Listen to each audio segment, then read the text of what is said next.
Welcome to our channel. If you want to verify your SimplyHired account, follow these step-by-step instructions to ensure your account is properly secured and all features are accessible.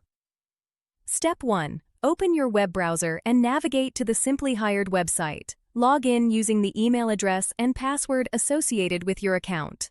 Step 2. Click on your profile icon or username in the top right corner of the page and select Account Settings or Profile from the drop-down menu.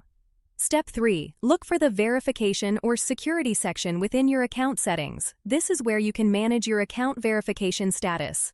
Step 4. Review the verification requirements. SimplyHired may ask you to verify your email address, phone number, or identity documents depending on the account type.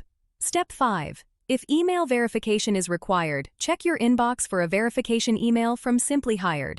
Click the verification link provided in the email to confirm your email address. Step 6. For phone verification, enter your mobile number in the designated field and click Send Code.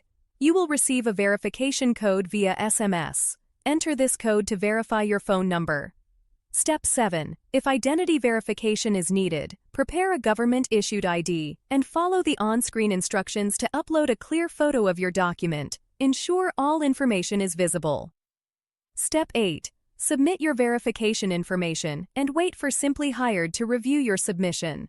This process may take a few minutes to several hours depending on the verification method. Step 9. Check your email or account dashboard for confirmation that your SimplyHired account has been successfully verified. You can now access all features available to verified users. Don't forget to like this video and subscribe to our channel.